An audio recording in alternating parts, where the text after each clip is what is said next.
Stock market లో invest చేసి మీ డబ్బులు డబుల్ చేసుకోవాలనుకుంటున్నారా? సుందరరామిరెడ్డి గారి లైవ్ సెమినార్ కి అటెండ్ అవ్వండి.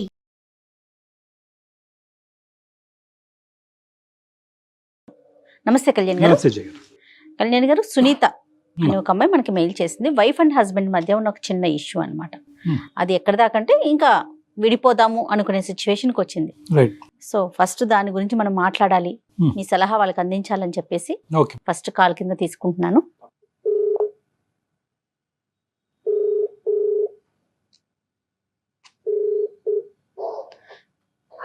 హలో సునీత గారండి? అవునండి, మీరెవరండి? నేను జయానండి, అందమైన జీవితం ప్రోగ్రామ్ నుంచి కాల్ చేస్తా ఉన్నాను. చెప్పండి మేడం. యా, సునీత గారు మీరు మెయిల్ చేశారు. సో మెయిల్ చూసాను, అది డాక్టర్ గారు ముందు ఉంచాను. మరొకసారి మీరు డాక్టర్ గారితో మాట్లాడతారా? మాట్లాడతాను మేడం. రైట్. నమస్తే సునీత గారు. నమస్కారం సార్. చెప్పండి అమ్మా, సమస్య ఏంటి? సమస్య ఏంటి అంటే నేను మా హస్బెండ్ తో జర్నీ చేయలేకపోతున్నాను సార్. ఒకటి మెయిన్ ప్రాబ్లం ఏంటంటే పుట్టింట్లో ఉన్నప్పుడు అట్లా అమ్మ నాన్న వల్ల సఫర్ అయ్యాను. సరే వాళ్ళు ఎవరినో తీసుకొచ్చి వీళ్ళని చేసుకో అంటే నోరెత్తకుండా తను చేసుకున్నాను. నేను ఏమీ కూడా చదువుకోలేదు సార్, నేను 8th క్లాసే చదివాను. తను చేసుకున్న కాడి నుంచి ప్రతిరోజు నాకు చుక్కలు చూపించాడు, కానీ ఒక్కరోజు కూడా నా దగ్గర కూర్చొని తను ప్రేమగా మాట్లాడిందే లేదు.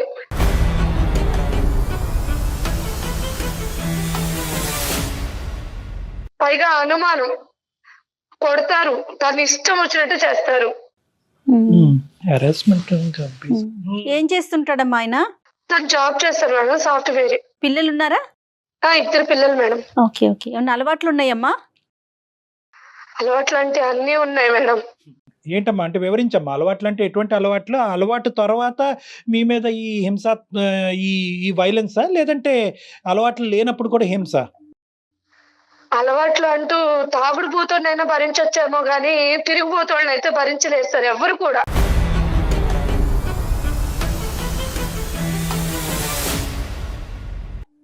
ఆ కళా పోషణ కూడా ఉందా? సరే. చాలా.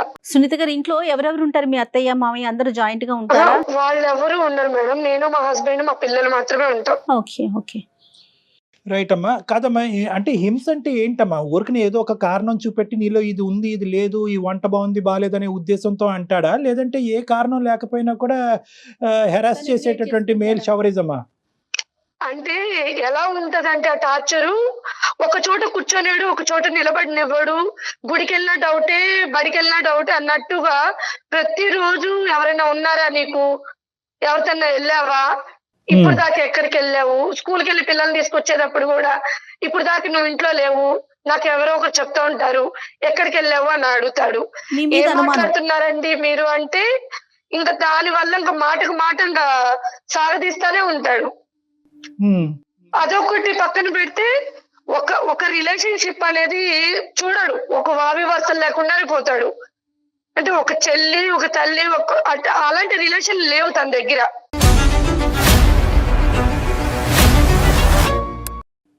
అంటే ఏంటమ్మా? అంటే వాళ్ళతో రెస్పెక్ట్ గా ఉండడా ఏంటి మీ ఉద్దేశం? అంటే ఒక భార్య దగ్గర చేయాల్సినవి అన్ని ఆ రిలేషన్ దగ్గరగా ఉంటాడు. వాళ్ళ అంటే ఒక చెల్లి కావచ్చు, ఒక అత్త కావచ్చు, ఒక అక్క కావచ్చు, ఆ రిలేషన్ దగ్గర కూడా తను వెళ్తుంటాడు. అది కూడా ఎలా వెళ్తాడంటే నా కళ్ళ ముందే నా ఇంటికే తీసుకొచ్చి నువ్వు చూడు అంటాడు అనమాట.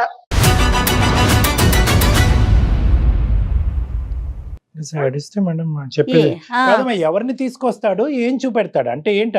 ఆ శారీరక పరమైనటువంటి అది మీ ఎదురుగుంటా డెమాన్స్ట్రేషనా ఏంటిది? అంటే నేను చూడాలి, తను ఎలా ఉంటాడనేది నేను చూడాలి. నేను మానసికంగా నలిగిపోవాలి తన కళ్ళ ముందు. నేను నా ముఖం మీద నవ్వు అనేది ఉండకూడదు. ఎందుకమ్మా అంత కసి ఏంటమ్మా నీ మీద, అంత కోపం ఏంటమ్మా? అంటే పెళ్ళి ఎన్ని సంవత్సరాలు అయింది మీది? 10 years అయింది సార్. 10 years బట్టి ఇదే ప్రవర్తన, లేదంటే తాగి బుర్ర పాడయి ప్రవర్తన? మేడం ఇప్పటి వరకు నాకైతే ఇష్టంతో చేసుకున్నానా కష్టంతో చేసుకున్నాను అనేది ఇప్పటి వరకు చెప్పలేదు నాకు. నుంచి ఇదే ప్రాబ్లం నాకు. కాదమ్మా, అతనికి ఏమైనా బ్యాక్గ్రౌండ్ స్టోరీ ఉందా? కష్టం మీద నిన్ను చేసుకున్నాడా? ఆ తల్లిదండ్రుల మీద చూపెట్టినటువంటి కోపం అంతా నీ మీద చూపెడుతున్నాడా? ఏంటిది? అంటే ఇప్పటికైనా నీకు అర్థమై ఉంటుంది కదా. ఇప్పుడు కారణం ఉండేటటువంటి కోపం అంటే కొంతవరకు అర్థం చేసుకోవచ్చు. కానీ ఇది ఏంటంటే ఈ విపరీతమైనటువంటి ధోరణి, ఈ శాడిజం వెనకట్ల ఏ కారణం లేకుండా జరుగుతుందా అంటే కనుక మాకే ఆశ్చర్యంగా ఉంది. అది నాకు కూడా తెలియట్లేదు సార్. తను నన్ను ఎందుకు ప్రాబ్లం ఇలా చేస్తున్నాడు, ఇలా చూస్తున్నాడు. అప్పటికి నేను చాలా సార్లు అడిగా, నా వల్ల మీకు ఏమన్నా ప్రాబ్లమా, నా వల్ల ఏమన్నా ఉంటే నేను మార్చుకుంటాను అన్ని కూడా తనకి కూర్చొని చెప్తాను సార్. మీరే అడిగారా? మీ పెద్దవాళ్ళు కూడా అడిగారా? ఎవరన్నా పెద్దవాళ్ళని ఎప్పుడన్నా ఇన్వాల్వ్ చేశారా? ఎప్పుడు లేదు సార్. ఇప్పుడు నేను ఈ పడుతున్న బాధ కూడా మా ఇంట్లో ఎవరికి తెలియదు. వాళ్ళ ఇంట్లో తెలుసా? పోనీ వాళ్ళ ఇంట్లో కూడా తెలియదు మేడం. ఎందుకంటే నాకు తండ్రి చనిపోయాడు, అమ్మ కూడా నాకు కష్టపడి పెంచింది. ఇప్పుడు నేను ఇక్కడ పడుతున్న బాధలు నేను వెళ్ళి చెప్పాను అనుకోండి, ఇప్పుడు నా వల్ల నేను పడిందే కాకుండా మా అమ్మ వాళ్ళు కూడా పడతారన్న ఒక భయంతో ఇంతవరకు నేను ఏది చెప్పలేదు. మరి అయినా కానీ పడుతూ ఎందుకున్నారమ్మా? అందరు ఆడవాళ్ళు చెప్పే మాట అదేనా? పిల్లల గురించి అండి, వాళ్ళ భవిష్యత్తు గురించి అండి, వాళ్ళకి అమ్మ నాన్న కావాలి అని అంటారు, అదేనా? అంతే సార్, పిల్లల కోసమే భరిస్తున్నాను. ఎంతకాలం భరిద్దాం అనుకున్నారు? ఇంకా శాడిజం చూపెట్టి రేపొద్దున ఏ పేకో ఒక చెయ్యో తీసేయచ్చు. అప్పుడు నాకు అర్థం కాకే మిమ్మల్ని కన్సల్ట్ చేశాను సార్. సరే, ఈ ఆడవాళ్ళు అనేటటువంటి మొదటి నుంచి ఉందమ్మా ఈ వ్యసనం అనేది? అంతకు ముందు ఎలా ఉన్నాను నాకు తెలుసు. ఈ సంవత్సరాల నుంచి అదే చెప్పాను కదా. ఇప్పుడు నేను అతనికి భారీ స్థానంలో ఉన్నాను. మిగతా వాళ్ళు ఒక అక్క, ఒక పిన్ని, ఒక రిలేషన్ అంటే ఆ రిలేషన్ దగ్గరికి తను వెళ్తే నేను ఏ రిలేషన్ లో తనతో కాపురం చేయాలి?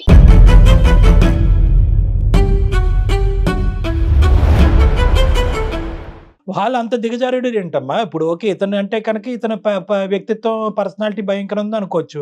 వాళ్ళు ఎందుకు అలా దిగజారిపోతున్నారు? ఇతనితో ఆ వ్యసనాలకి ఆ విధంగా ఫిజికల్ రిలేషన్ కి ఎలా వస్తున్నారు వాళ్ళంతా? సరే, తిని దగ్గర కూడా చాలా డ్రామాలు ఉంటాయి. అంటే బయటకు వెళ్ళిన తర్వాత ఎలా చెప్తారంటే, తను నాకు సపోర్ట్ చేయదు, తను నాతో ఉండదు, నా దగ్గర ఇంకా పడుకోదు.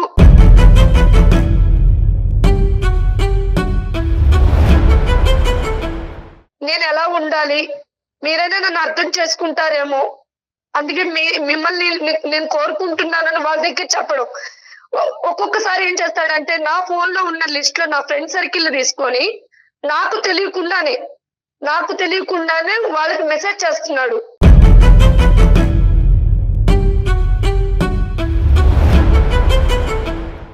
ఇలా సునీత నాతో అడ్జస్ట్ అవ్వదు, సునీత నా దగ్గరికి రావట్లేదు, సరేనా, నా ప్రాబ్లం ఇది, నేను ఎవరికి చెప్పుకోవాలి అర్థం కాక మీతో చెప్పుకుంటున్నాను, అలా వాళ్ళకి చెప్పి వాళ్ళని వశపరుచుకుంటున్నాడు.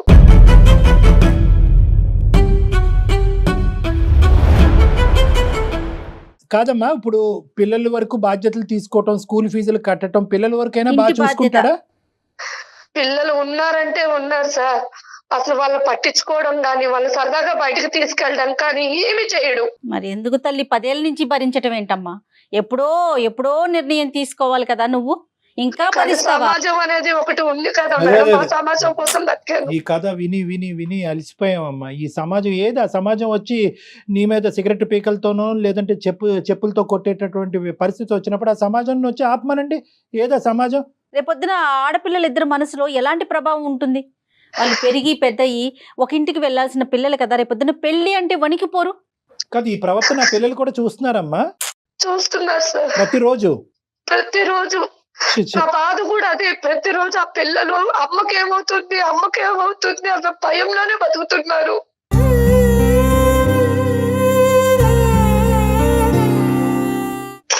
నేను చైల్డ్హుడ్ లో ఎలా అయితే నలిగిపోయాను, ఇప్పుడు నా పిల్లలు కూడా అలాగే నలిగిపోతున్నారు. సరే, నాకు అది 10 సంవత్సరాల పాటు భరించేటటువంటి సునీత ఈ రోజు మాకెందుకు చేస్తుందమ్మా ఫోను? ఇంకొక 20 సంవత్సరాలు భరించరాదు? నేను ఇలా అంటున్నానని నువ్వేమనుకోవద్దు. ఎవరిని ఉద్ధరించడానికి భరించటం, నీలో ఏ తప్పు లేదు అంటున్నావు. అతను చూపెట్టినటువంటి హింస యాంగిల్ ఏది లేదండి, అన్ని రకాల హింస చూపెట్టాడు అని అంటున్నాం. పిల్లలకు కూడా అది అది చూస్తున్నారు పిల్లలు. అందులో ఏంటంటే అన్నిటికంటే భయంకరమైనటువంటి అంశం ఏంటంటే ఒక శారీరక పరమైనటువంటి సంబంధానికి వావి వరుసలు అవసరం లేదు అనేటటువంటి ఒక రాంగ్ ఎగ్జాంపుల్ ఆడపిల్లలకు చూపెడుతున్నాడు అమ్మ. ఇది ఏం చేయాలమ్మా? 5 నిమిషాలు వింటేనే మాకు అసహ్యం కలుగుతోంది. ఆ పిల్లలు ఏమనుకుంటారమ్మా? ఆంటీ ఎందుకమ్మా ఆ రూమ్ లోకి వెళ్ళింది, నాన్న ఎందుకమ్మా అక్కడ పడుకున్నాడు, ఇవన్నీ రావు రేపొద్దున. అప్పుడు ఏమంటారు? నాన్న ఎంత తిట్టుకుంటారో ఇది ఓపికగా చూసేటటువంటి నిన్ను కూడా అంతే తిడతారు. ఈ దరిద్రం అంతా మాకెందుకు చూపెట్టావమ్మా అని అంటారు. ఏం సమాధానం చెప్తారు? నీకు అమ్మా నాన్న ఇద్దరు కావాలి కాబట్టి నేను ఓపికగా ఉన్నానని అంటారా? ఏ సమాధానం చెప్పినా చల్లదు అక్కడ. ఎందుకు బయటికి రాలేకపోయారు అండి సునీత గారు? ఎందుకు ఆలోచిస్తున్నారు మీరు? అంటే మీ కాళ్ళ మీద మీరు నిలబడే ధైర్యం లేకనా? తోడు రీజన్ ఏంటి? తోడు సమాజం. ఇద్దరు ఆడపిల్లలు, ఇప్పుడు నా జీవితం ఇలా అయిపోయిందని నా పిల్లల జీవితం కూడా నేను చెడగొట్టలేను కదా.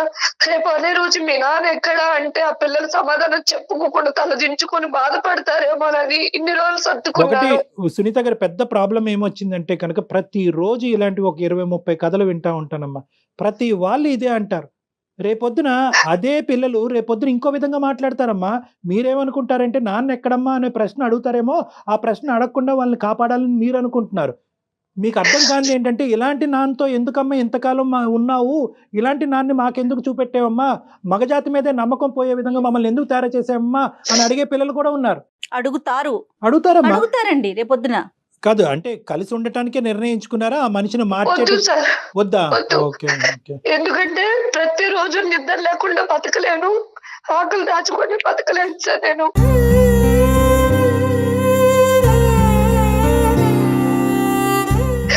ఎందుకంటే నేను నిద్రపోతున్నానని అతను అనుకుంటాడు, కానీ నేను మేలుకొని అన్ని నా కళ్ళతో నేను చూసినప్పుడు నా గుండె ఎన్నిసార్లు బతలేదు అది అనుభవించి నాకు మాత్రమే తెలుసు.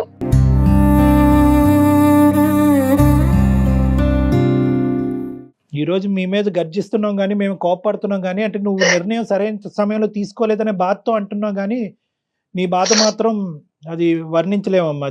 అది చాలా అది అనుభవించే నీకే తెలుస్తుంది. ప్లస్ ఇంకా పెద్ద ప్రాబ్లం ఏంటంటే నీకు చెప్పుకోవటానికి ఎవరు లేరు. ఇప్పుడు తల్లితో చెప్పుకుందాం అంటే ఆవిడ ఏం చేయగలదు, ఆవిడ బాధపడుతుంది. ఇప్పుడు చెప్పుకునేటటువంటి మనిషి లేకపోతే కనుక ఉన్న సమస్య 10 రెట్లు అవుతుందండి. సరే ఈ మనిషి ఇక్కడైనా నీ ఒక్కడితోనేనమ్మా, నీ ఒక్కదానితోనేనా, లేదంటే అందరితోని ఇదే శాడిజము ఇదే పదజాలం కానీ ప్రవర్తన కానీ ఉంటుందా? సార్ నేనంటే కట్టుకున్న పిల్లను కాబట్టి భరిస్తున్నాను సార్. పెట్టుకున్న వాళ్ళు ఎవరు భరించారు కదా. అవును అవును అవును. సరే అత్తయ్య మావికి ఏమైనా చెప్పే ప్రయత్నం చేశారా? ఎప్పుడైనా చెప్పారు ఇట్లా చేస్తున్నాడు, ఇట్లా బిహేవ్ చేస్తున్నాడని?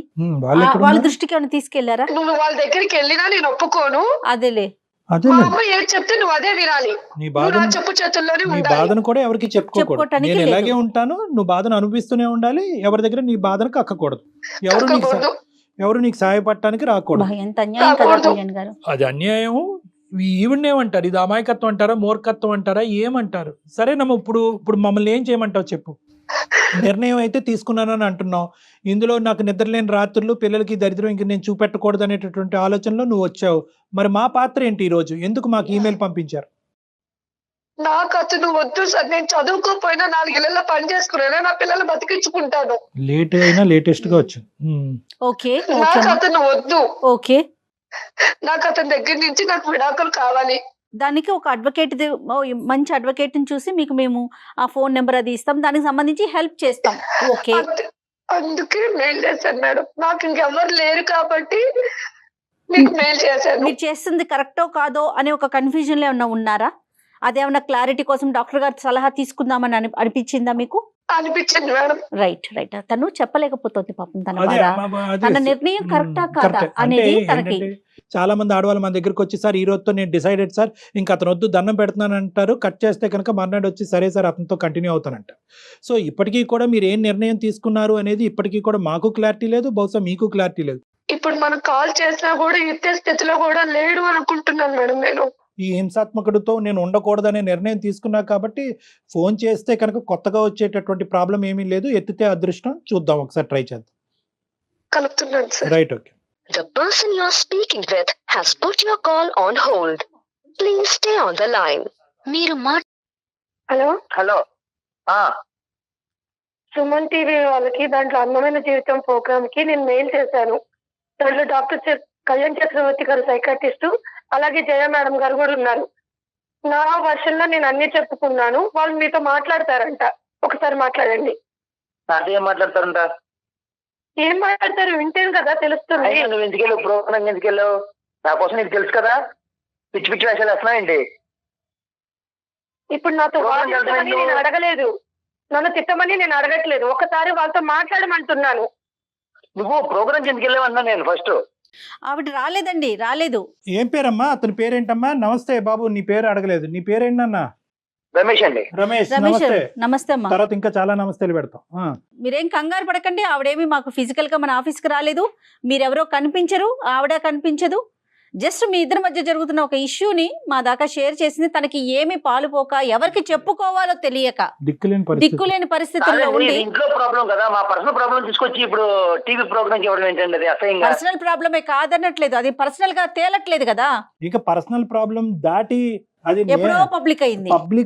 పబ్లిక్ అవటము, నేరాల పరిధులు దాటటము చాలా దాటేసిందండి. పర్సనల్ ప్రాబ్లం అంటే కనుక ఆవిడ బియ్యం తెమ్మంటే మీరు పప్పు తేవటం అనేది పర్సనల్ ప్రాబ్లం. ఇది అది కాదు కదా.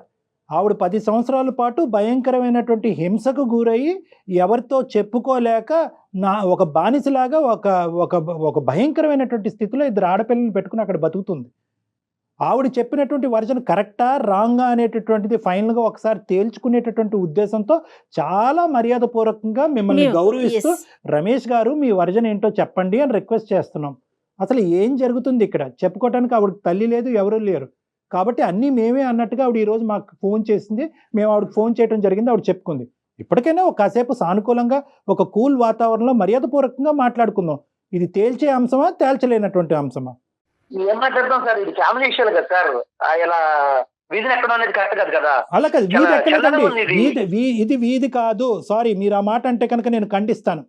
మీ భార్యకి మీకు ఇప్పటి వరకు ఎవరు మీ భార్యకి ఒక సలహా ఇచ్చేవాళ్ళు లేక ఆవిడ 10 సంవత్సరాల పాటు నరకాన్ని అనిపించింది. మీకు బుద్ధి చెప్పేటటువంటి వాళ్ళు ఎవరు లేక మీరు ఇలా విర్రవీగిపోతున్నారు. మీరు కొట్టడం వాస్తవా? వేరే స్త్రీలను తీసుకొచ్చి ఇంట్లో కొనకటం అనేది వాస్తవా? మీరు తాగి తందనాలు ఆడటం అనేది వాస్తవా కాదా చెప్పండి, బాధ్యతలు తీసుకోకుండా. ఈ 4 అంశాల మీద మీ వివరణ ఏంటో చెప్పండి. అవును సార్, చేసిన మాట నిజమేనండి. తప్పే ఉంది సార్. ఏంటి నాకు నా లైఫ్ స్టైల్ అలా ఉంటది, నాకు నచ్చింది, నేను అలాగే ఉన్నాను. కుక్క అండి ఆవిడేమన్నా కొట్టడానికి? కుక్కను కొడితేనే చంపేస్తున్నారు ఈ రోజుల్లో. కుక్క ఆవిడ ఎందుకు కొడతారు ఆవిడ? ఏమో సార్, మా ఇళ్లలో ఫస్ట్ నుంచి మా పరిస్థితి ఇలాగే ఉంటుంది సార్. ఆడవాళ్ళు చనిపోయాం మేము అసలు. ఖచ్చితంగా మా కాలేజీ ఉండాల్సిందే సార్. మా నాన్నగారు, మా తాతగారు, మా అన్నయ్య గారు వీళ్ళందరూ ఇలాగే ఉన్నారు. నేను కూడా అలాగే ఉన్నాను సార్. రేపొద్దున మరి మీ పిల్లలకి పెళ్లిళ్ళు చేస్తే వాళ్ళ పరిస్థితి కూడా అలానే ఉంటే ఓకేనా మీకు? గుద్దుతారు ఓకేనా? సొంతం ఇస్తే నెత్తి మీద ఎక్కి నాట్యం చేస్తారు. ఎవరు? ఆడవాళ్ళా? ఏం మాట్లాడుతున్నావయ్యా నువ్వు? సాఫ్ట్వేర్ వా? ఏం మాట్లాడుతున్నావు నువ్వు? ఏ కాలంలో ఉన్నావు? మా ఇంట్లో పరిస్థితి ఇలాగే ఉంటదండి. మీరు ఏమైనా ప్రత్యేకంగా ఉన్నారా? వేరే ప్రదేశంలో ఉంటున్నారా? మనుషుల మధ్య ఉండట్లేదు? తను అసలు నాకు ఇష్టం వచ్చినట్టు ఉండదండి. నాకు కంఫర్ట్ గా ఉండదు. నాకు నచ్చినట్టుగా నేను ఉంటాను అంతే. మీకు నచ్చినట్టుగా మీరు ఉన్నటువంటి వాయు వర్ష లేకుండా జంతువుల్లాగా ప్రవర్తించటమా? కాదు నాన్న, ఏంటి ఇది మా పద్ధతులు, ఇది మా ఆనవాయితీ, ఇది మా సాంప్రదాయం అంటే ఏంటి? పారంపర్యంగా వచ్చినట్టు ఆవిడ ఇంట్లో పద్ధతి సాంప్రదాయం కూడా అంతేనంట. మగాడిని చెప్పించుకుని కొట్టాలంట, అవసరం అయితే కనుక బూటకాలు కింద తొక్కేయాలంట. వాళ్ళ ఇంట్లో కూడా అదే సాంప్రదాయం అంటారు. అలా చేయకపోబట్టే మీకు 2 కాదు 3 కొమ్ములు ఉన్నాయి. కాదు, ఇప్పుడు కొట్టడం వెనకతలు సరే నువ్వు కొడుతున్నావు, ఇది సాంప్రదాయం, ఆడదాన్ని ఎక్కడైతే పెట్టాలో అక్కడ పెట్టకపోతే కనుక లేచి మన ఎత్తి మీద శివతాండం చేస్తుందని ఏదో పెద్ద పెద్ద కబుర్లు చెప్తున్నావు. ఈ అమ్మాయి ఈరోజు ఒక తల్లిగా కానీ, ఒక భార్యగా కానీ, ఒక స్త్రీగా కానీ మీకు చేయనటువంటి ఒక్క అంశం ఈ 10 సంవత్సరాల్లో చెప్పు. ఏదో చేయట్లేదు అంటున్నావు కదా. 0.5% వేలెత్తి తప్పు చూపెట్టు. 0.5% వేలెత్తి తప్పు చూపెట్టు. నాకు నచ్చినట్టు ఉండదు సార్ అమ్మాయి. ఏంటో నచ్చటం గడుపుకుంటు నువ్వు ప్రిన్సా? నువ్వేమన్నా పెద్ద రాజువా ఏంటి? నీకేంటి నచ్చాలి? ఎలాంటి భార్య కావాలి? నేను ప్రిన్స్ కాకపోయినా నా ఇష్టాలు అంటే నాకు ఉంటాయి కదండి. నేను బ్రతకాలనుకున్నట్టు నాకు భార్యగా సపోర్ట్ చేయాలి కదా. చెప్పయ్యా సార్, ఇది ఎలాంటోడు అంటే కనీసం మా నాన్న చనిపోతే కనీసం మా నాన్న చూడటానికి రాలేదు.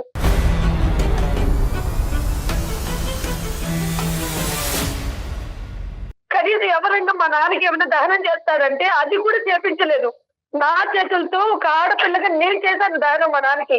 మీ తండ్రి దహనం వరకు గురించి చెప్తున్నావు. నువ్వు చనిపోతే వస్తాడేమో లేదు, ఫస్ట్ అది చూసుకో. ఆలోచించుకో పిచ్చిమోహన్.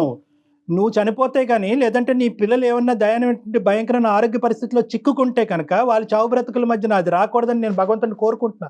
వస్తే ఈ మనిషి కనిపిస్తాడా, లేదంటే బాగా తాగుతూ చెప్పారు కళ్యాణ్ వేరే గారు. ఆడదాంతో ఉంటాడు. మీ తండ్రి వరకు ఎందుకమ్మా? తండ్రి వరకు ఎందుకు తల్లి? ఎక్కడ తండ్రి అమ్మా, నువ్వు చూసుకో ముందు. ఆవిడ సంబంధించిన రేట్లకి నేను వెళ్ళను, తనకు తెలుసు నేను వెళ్ళను, ఇప్పుడే చెప్పేశాను. అలాగే మొన్న వాళ్ళ నాన్నగారు చనిపోయినప్పుడు నేను వెళ్ళను. మరి రేపొద్దున మీ ఇంట్లో ఏదన్నా జరిగితే, ఇంకేం లేవు మేడం. ఇంకా మీ వావి ఇంట్లో ఏదన్నా వరుస. జరిగితేనమ్మా వెళ్ళాలి మేడం, అదే. వెళ్ళకపోతే మళ్ళీ అదొక చుక్కలు చూపిస్తారు నాకు.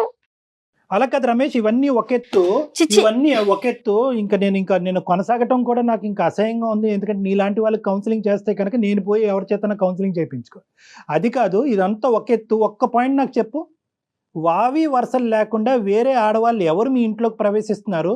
వాళ్ళతో నువ్వు కులకటం ఏంటి? ఆ మాయదారి మొహాలకి వాళ్ళకి బుర్రలు లేవా? వాళ్ళకి భర్తలు లేరా ఏంటి? నీకు బుద్ధి లేదా? ఛీ ఛీ. వాళ్ళు ఎవరినైనా ఆ ఒక్కటి క్లారిటీ. సార్ నేను ప్రతి చెప్తున్నాను సార్, మీకు నా కొద్ది ఫీలింగ్స్ ఎక్కువ సార్.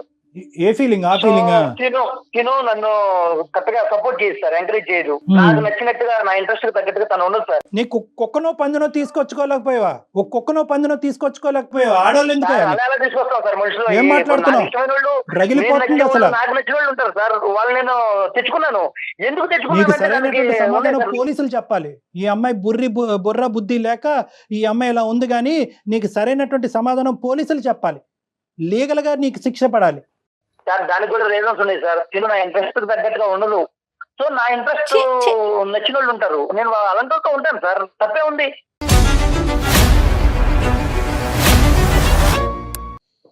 ఏమ్మా ఇప్పుడు అతనితో మాట్లాడి, అతనితో మేము కూర్చుని కౌన్సిలింగ్లు చేసి, అతన్ని దేవుణ్ణి చేసి మీ ఇంట్లో మీ గూట్లో మళ్ళీ పెడతాం అనేటటువంటి ఆలోచనతో నువ్వు మాకు చేసి ఉంటే కనుక బహుశా అది బూడిదపాలే. నువ్వు ఇప్పుడు నాకు వద్దు సార్. నీకు వద్దు అనుకుంటున్నావా? నీ నిర్ణయం 210% కరెక్ట్ అమ్మా. వద్దు అనుకుని మామూలుగా వదిలేయకూడదమ్మా.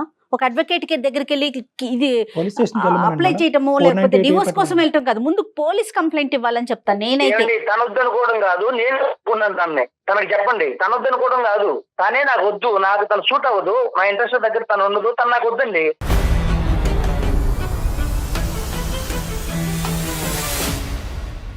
ఇలా మెంటల్ది పిచ్చిదాన్ని చేయకముందే వద్దు అనుకుంటే కనుక ఆవిడ దారే ఆవిడ చూసుకున్న పిల్లలతో బతుకుండేది కదయ్యా. ఆవిడే వద్దా, పిల్లలు కూడా వద్దా? నువ్వేం తండ్రి అయ్యా? వాయు వరుస లేకుండా పోతే నేను చెప్పుకోలేని రోగాలు వస్తాయి, జాగ్రత్త. ఛీ. సమాజంలో మగవాళ్ళకు ఉన్న కొద్దిపాటి పరువు కూడా నీలాంటి వాళ్ళ వల్లే నాశనం అవుతుంది. ఏం మాట్లాడుతున్నావు? పిల్లలు కూడా వద్దా? నువ్వు కని పెంచినటువంటి ఆ 2 ఆడపిల్లలు కావాలా? వాళ్ళు కూడా వద్దా? నాకు పిల్లలు చూసుకున్నంత టైం ఉండదు, నాకు కుదరదు.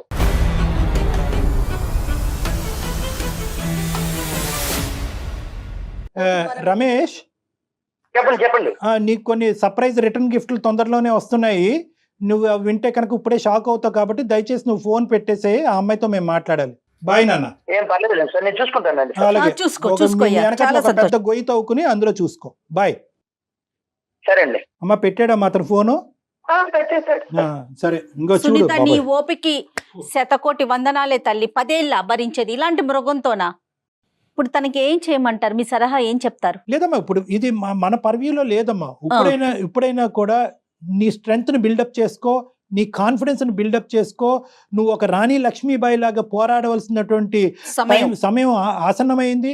ఇప్పుడు పోరాడిపోతే ఎప్పటికీ నువ్వు పోరాడలేవు. నీ హక్కుల గురించి, నీ రైట్స్ గురించి నువ్వు పోరాడు. కేవలం డివోర్స్ పేపర్ మీద ఒక సంతకం పెట్టేసి పంపించద్దు. ఎందుకంటే అదే నాటకంతో అతను ఏమంటున్నాడు, తనిచ్చేది ఏంటి, నేనే ఇస్తానంటున్నాడు. అంటే నిన్ను ఎంకరేజ్ చేస్తున్నాడు. సింపుల్గా నువ్వు సంతకం పెడితే అతను సంతకం పెట్టేసి డివోర్స్ అవుతాయి. నో, ఇవి ఏవైతే కనుక లీగల్గా అతని మీద సెక్షన్స్ పడాలో ఆ సెక్షన్స్ అన్ని శిక్ష పడాలి. అతనికి బుద్ధి రావాలి. అతని నాలుక అతను ఖర్చుకోవాలి, జైల్లో కూర్చోవాలి. ఇవన్నీ కూడా ఉంటాయి. నెంబర్ 1 ఏంటంటే అంత ఈజీగా అతను ఆడపిల్లలు ఉన్నారు కదా కళ్యాణ్ గారు, అది భయపడుతున్నట్లుంది తను. నో, ఏం భయం లేవమ్మా, ఏం భయం లేదు. వాస్తవానికి ఏంటంటే కనుక నువ్వు నా మాట విను. నువ్వు నీ దగ్గరలో ఉండేటటువంటి షీ టీమ్స్ కానీ పోలీస్ స్టేషన్ కానీ వెళ్ళి ఎఫ్ఐఆర్ రిజిస్టర్ అయ్యేటట్టు చూడు.